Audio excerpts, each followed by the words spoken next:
Let me make certain that I'm talking to all my AT aliens out here. We ready? What? Oh! Yes. Oh, y'all want to keep going? You know, normally I'm up here to entertain, but today was something far, far more significant for Atlanta and all of Georgia.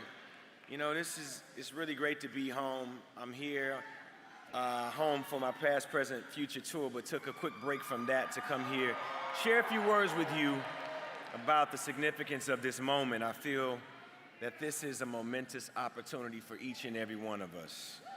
You know, it's just 17 days away from a very important election, as we all know, and we have the opportunity to choose a new generation of leadership for our country.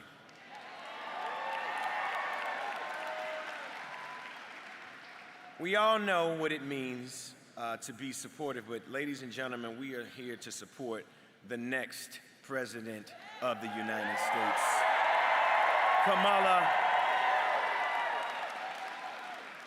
Kamala Harris, ladies and gentlemen.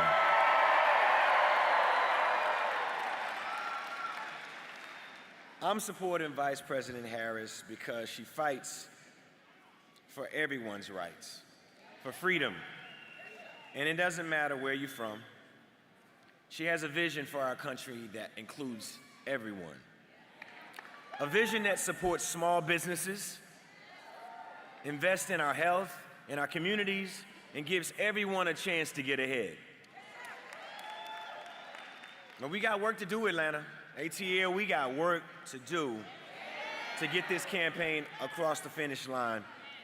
I'm counting on you. We can make a difference in this election, Georgia, but we gotta be committed to do it. Are you ready? We've lived through some very unfortunate realities of our past. However, we must learn from those moments and understand that the voice that we have makes the difference that we want to see. We have to strive to not allow our past to define our future. That's right. And then we need everyone to get out there and to support this campaign. It doesn't matter whether it's going from door to door. Every call matters. Every conversation matters. All of it makes a difference in closing this race. We have the power to change this moment in the present. How we vote, I mean, everything that we do within the next 17 days will affect the lives of our children, of our grandchildren, of the people whom we love the most. Let's vote for a future, ladies and gentlemen. The future that we want them to thrive in. I love you more, but I love Kamala Harris even more.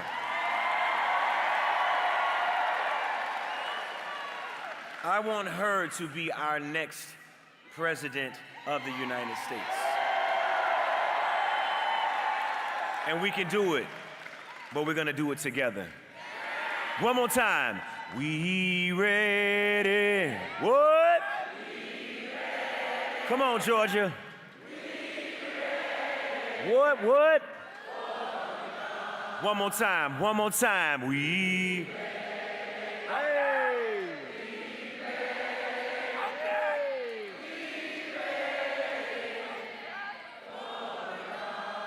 Thank you so much. Vote early. Let's do this. Thank you.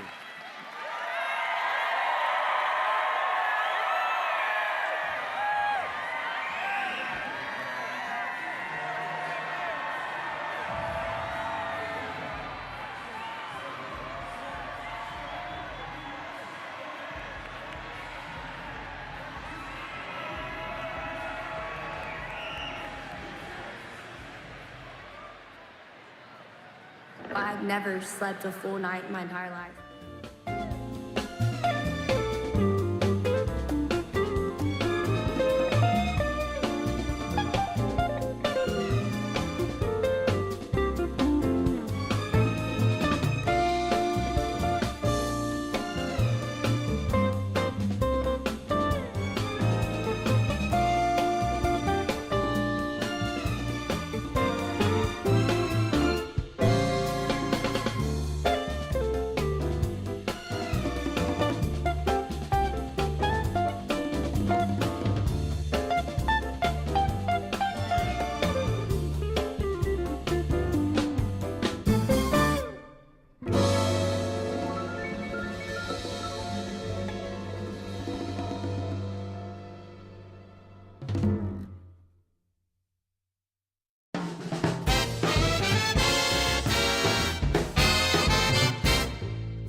tried to have children, and it was because we could use fertility treatments that we have our beautiful family. And I'll be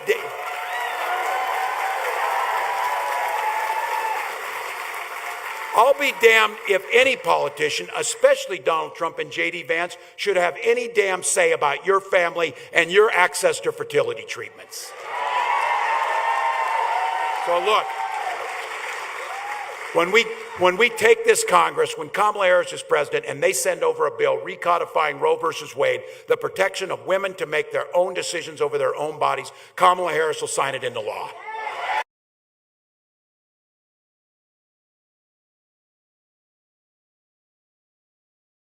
Joy and unity.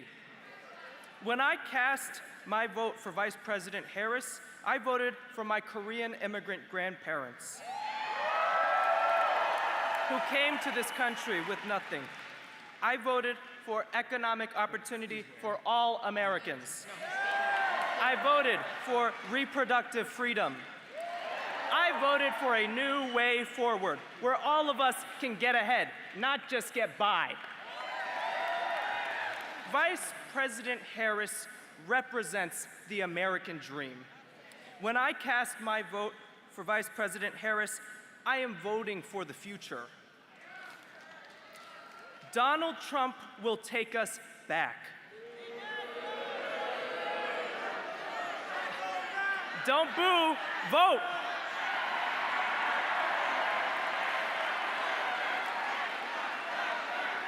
Not going back. His first term was horrible for students like me and families like mine, and a second term would be even worse. Trump's Project 2025 agenda includes extreme plans to eliminate the Department of Education and the Head Start program, slash funding away from public schools, and roll back student loan forgiveness.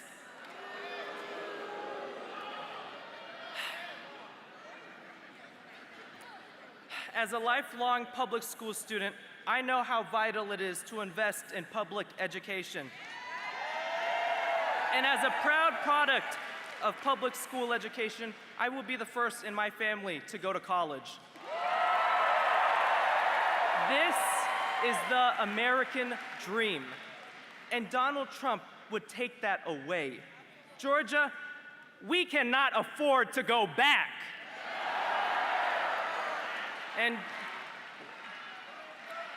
And Georgia, make sure you're voting early and in person, now through November 1st. Our lives depend on it. Vice President Harris is our future. So it is my honor to introduce the next President of the United States of America, Vice President Kamala Harris.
Thank you. All right, we got some work to do. All right.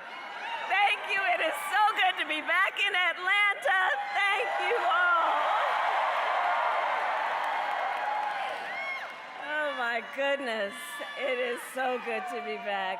And I want to thank all of the incredible leaders who are here. I want to thank everyone for being here when there are so many things that you have to do with your time, and to taking the time to be here, and for us to be here as community, building coalition, being together means the world. This is what our campaign is about. Our campaign is about the people.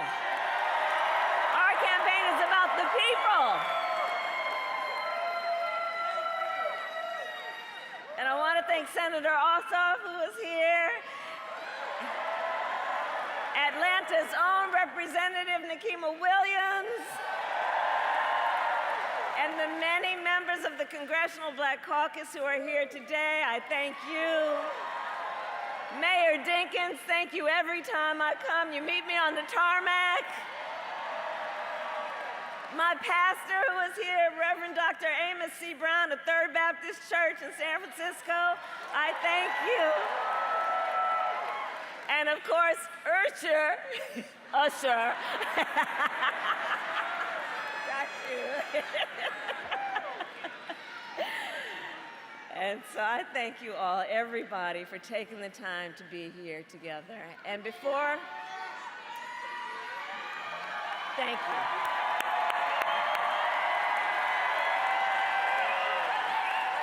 Thank you all. Okay, so before I continue, let me just say, on a serious note, there are people here in Georgia still dealing with the devastation from Hurricane Helene. And I am grateful to all the federal, state, and local personnel who have been working around the clock to help those who are impacted.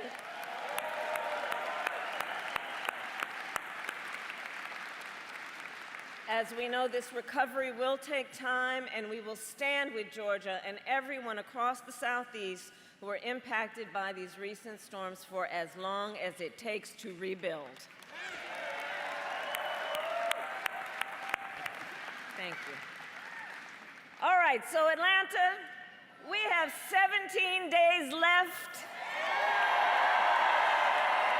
17 days left in one of the most consequential elections of our lifetime. And look, let's have some real talk. It's going to be a tight race until the very end. And we are the underdog, and we are running as the underdog. But make no mistake, we will win. We will win. Yes, we will. We will win. Yes, we will. We will win. We will win. We will win. We will win. We got the old school. We will win. And we will win. And we will win because we understand what is at stake. This election is about two very different visions for our nation.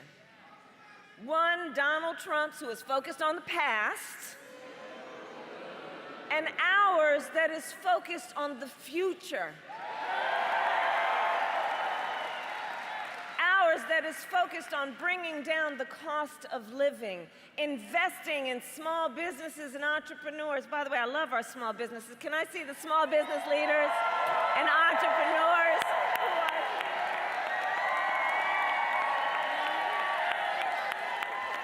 I'm telling you, our small businesses are the backbone of America's economy. I thank you all. And we are here because we are committed to protecting reproductive freedom.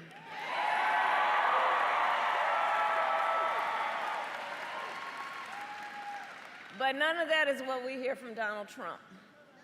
Instead, it is just the same old tired playbook over and over again. He has no plan for how he would address the needs of the American people. He is only focused on himself. And now, he's ducking debates and canceling interviews because of exhaustion.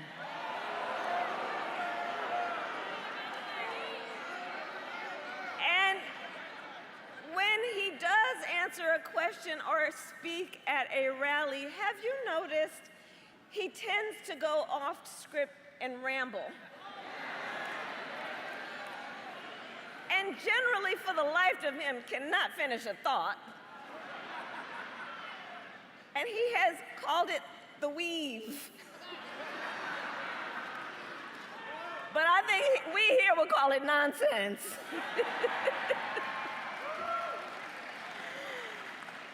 So, folks, for these reasons and more, it is time to turn the page. It's time to turn the page. And America is ready to chart a new way forward. We are ready. We are ready for a new and optimistic generation of leadership. All of you.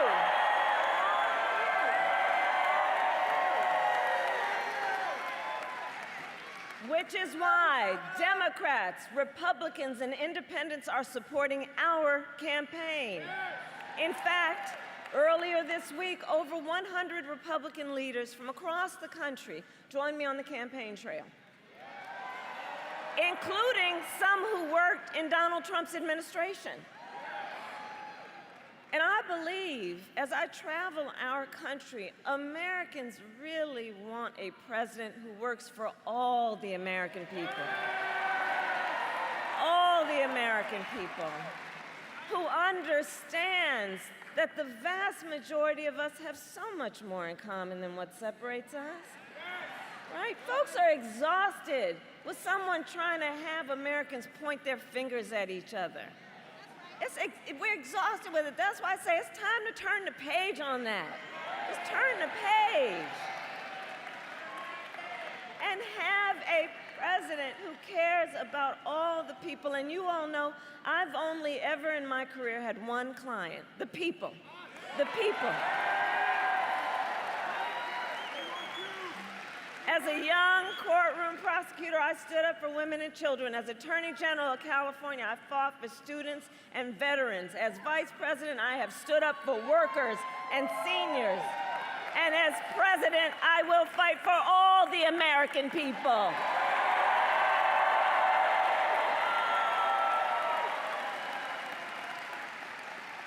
And together, we will build a brighter future for our nation. Together, we will build a brighter future that includes what I call an opportunity economy, so that every American has the opportunity to own a home, to build wealth, to start a business.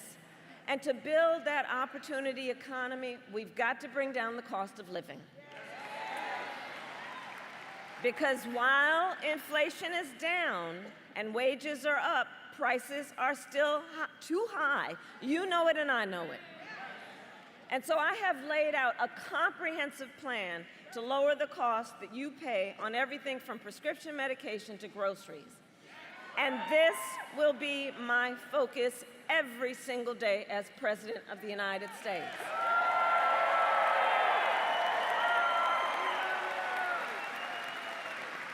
I will take on corporate price gouging. I've done it before and I'll do it again. I will give a middle-class tax cut to 100 million Americans, including $6,000 during the first year of a child's life. And I'm going to tell you why. Because we all know young parents have a natural desire to parent their children well, but not always the resources to do it. And we, as a community, need to understand they are the children of the community, and it is in our collective best interest to make sure that they have the resources they need during that critical phase of a child's development, to buy a crib, to buy a car seat, to buy what that child needs during that critical stage of life. That's the kind of leadership that we believe in America.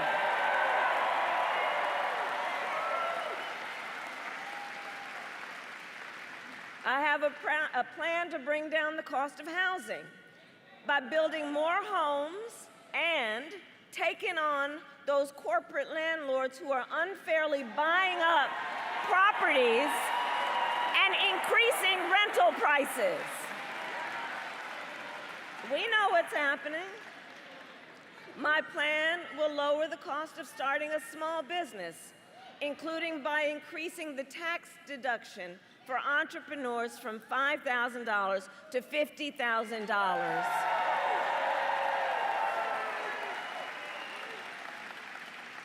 Knowing that our small business owners are civic leaders as much as they are business leaders. They mentor, they hire locally, they are part of the cultural fabric of our communities and deserve to be lifted up in every way. Under my opportunity economy, I have a plan to lower health costs and health care costs for people as they age, so they can grow old with dignity and so their families are not financially crushed by the cost of home care. Because look, let me tell you, you all may know this, it's a personal story. I helped take care of my mother when she was sick. I took care of my mother when she was sick. And for any of you who is taking care of an elder relative, you know that's about love and it's about care. It's about trying to cook something for them that they feel like eating. It's about trying to help them put on clothes that won't irritate their skin, help them put on a sweater. It's about from time to time trying to think of something that will put a smile on their face or make them laugh. It's about dignity. It's about dignity. But what we know is that right now we have so many people who are doing that and raising small children at the same time. We call it the sandwich generation. And unless you got a lot of money to be able to hire somebody to help, then folks are looking at the potential of having to leave their job, which is losing a source of income, or worse even, having to spend down whatever might be their savings to be able to qualify for Medicaid. That's not right. That's not right. So my plan includes allowing Medicare to cover the cost of home health care for our seniors. It's a matter of dignity. Dignity. And so I share some of these details with you to just let you know what you already know. I will always put the middle class and working families first. I always will. I come from the middle class, and I will never forget where I come from. I will never forget where I come from. Now, Donald Trump, you know, here I go. Now, Donald Trump, well, he has a different plan. Just Google Project 2025. Now, I say it every time, but I just have to say it again. Can you believe they put that thing in writing? They put it in writing. They published it. They bound it and handed it out. And when you read it, you know it is a detailed and dangerous blueprint for what Donald Trump will do if he is elected president. Donald Trump will give billionaires and corporations massive tax cuts. Like he did it last time, he would do it again. He would cut Social Security and Medicare. He would get rid of the thing we all fought so hard for, that $35 a month cap on insulin for our seniors. Read that plan and you'll see they'll make it easier for companies to deny overtime pay for workers. And he will impose what I call a Trump sales tax, because he has an intention of putting an at least 20% tax on everyday necessities, which economists have estimated would cost the average person more than $4,000 more a year. And on top of all of this, Donald Trump intends to end the Affordable Care Act with no plan to replace it. Oh, y'all watch the debate. He has, quote,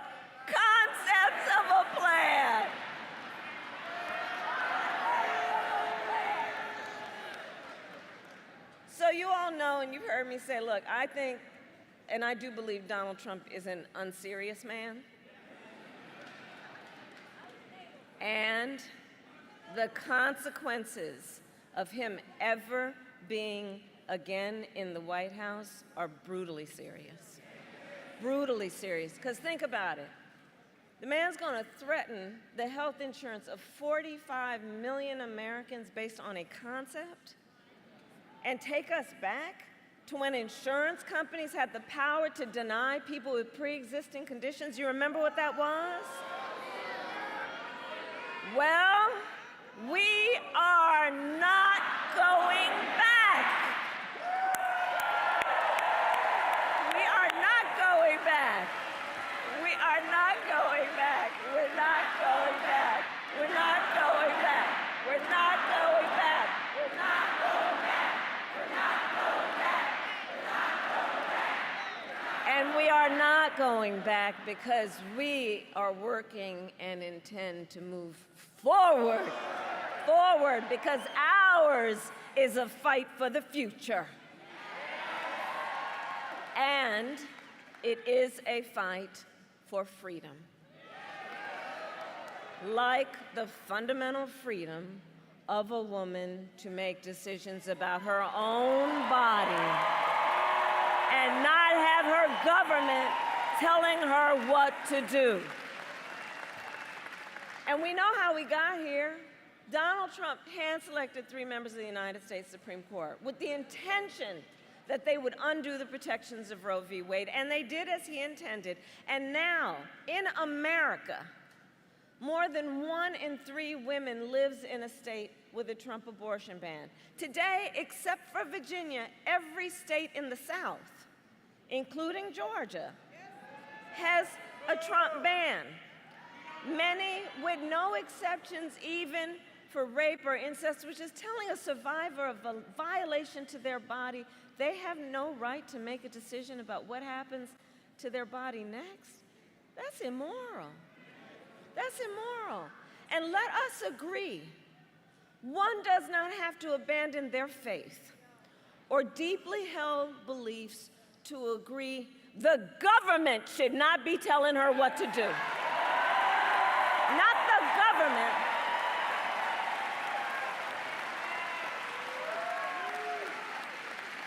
If she chooses, she will talk with her priest, her pastor, her rabbi, her imam, but not the government telling her what to do. So look, we all know this is a healthcare crisis. This is not something theoretical. This is not just about a political conversation. It's very real. And Donald Trump is the architect. Women are being denied care during miscarriages. Some only being treated once they develop sepsis. And tragically, because of these bans, some women have even died. Let me show you what I'm talking about. Roll the clip. My daughter Amber made me so proud. She was having complications. And tonight we are learning more about the death of Amber Thurman. The death of Amber Thurman was likely preventable if she'd had access to abortion care in her home state of Georgia. what happened to her was preventable. My daughter is gone because of what Donald Trump did. For 54 years, they were trying to get Roe v. Wade terminated, and I did it, and I'm proud to have done it. It's nothing good enough to bring her back. Her life is over. I've never been a political person, never. I'm voting for Kamala Harris because she showed me she really cared. I felt her sincerity, and I felt her strength. We will speak her name, Amber Nicole Thurman. I felt her compassion. We will never get Amber back, but we can make sure this never happens again. I'm Kamala Harris, and I approve this message.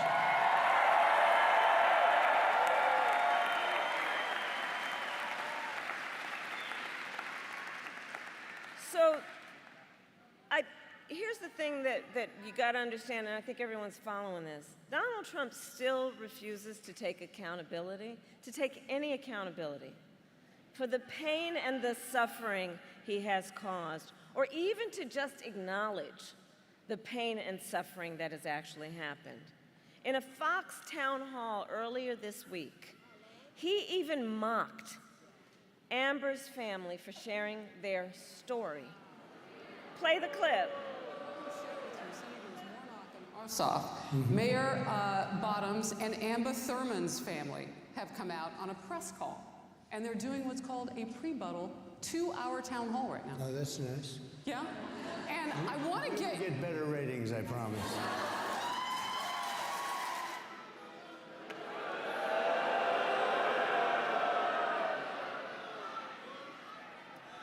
You know, we talk and we care about things like dignity.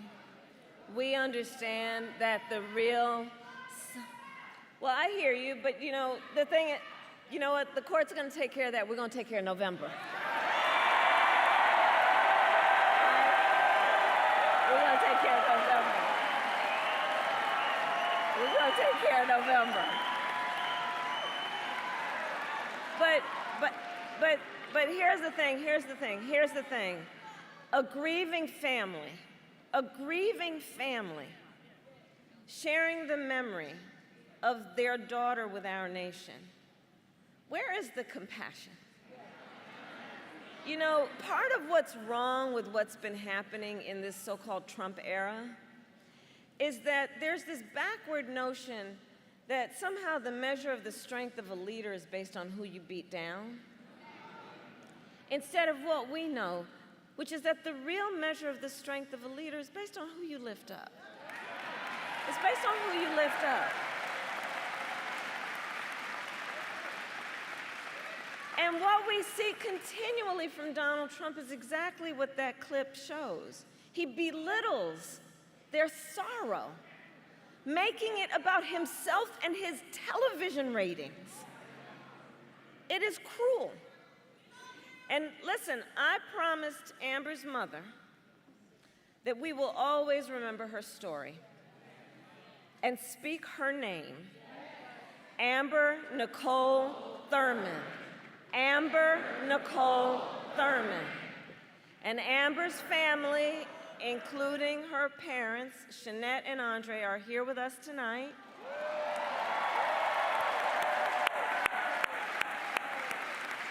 And in front of all the friends here, I thank them both for their courage and their strength. And it is my pledge to the family.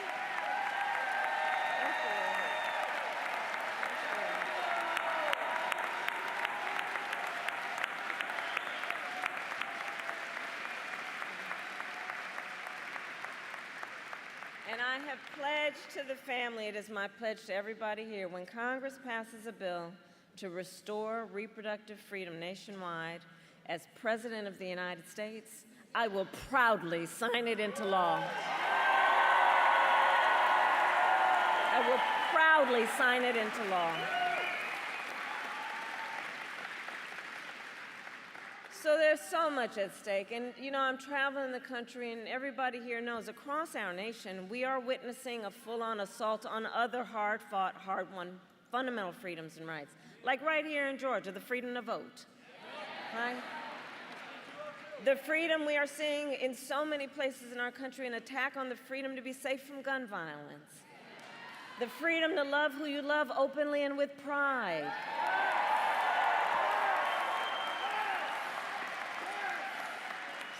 So much is on the line in this election, and this election is not 2016 or 2020.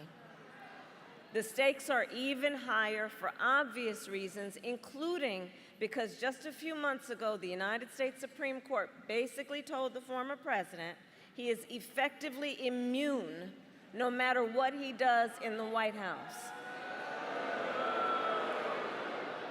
And just think about this, right? So before that ruling just a few months ago, at least there was some possibility of threat of consequence for misbehavior, right? For breaking the law.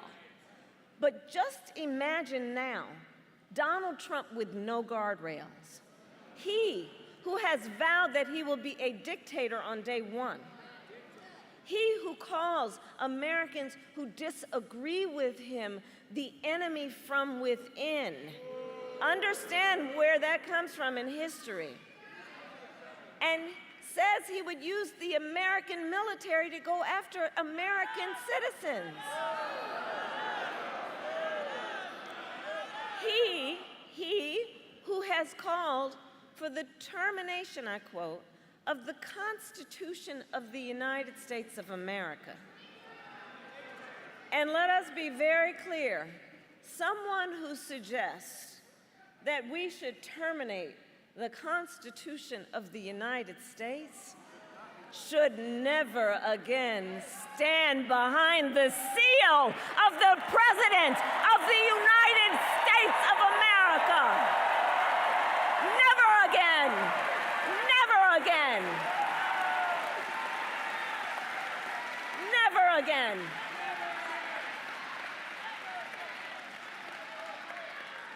So, Georgia, it comes down to this. We are all here together because we know what is at stake. We are all here together because we love our country. We love our country.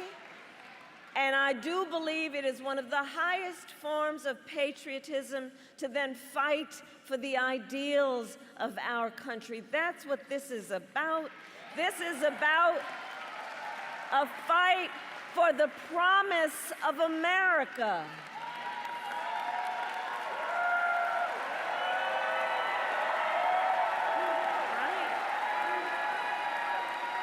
Right.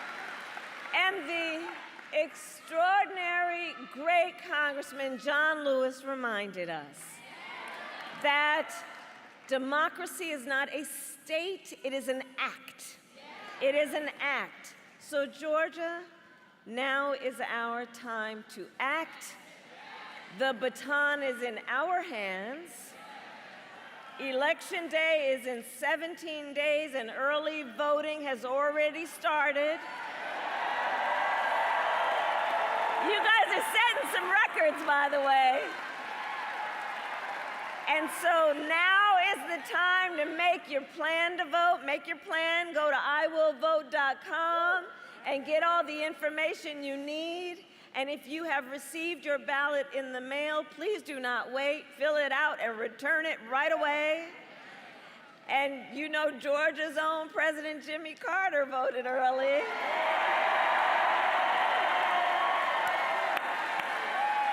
Bless him. Just days after his 100th birthday.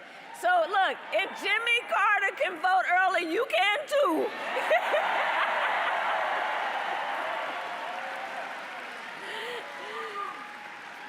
Because folks, the election is here. It's here. And I need you to continue to do what you do so well. Let's continue to energize. Let's continue to organize. Let's continue to mobilize. And let's remind folks that your vote is your voice and your voice is your power. And so, Georgia, I ask you, are you ready to make your voices heard? Do we believe in freedom? Do we believe in opportunity? Do we believe in the promise of America? And are we ready to fight for it? And when we fight, we win. God bless you, and God bless the United States of America.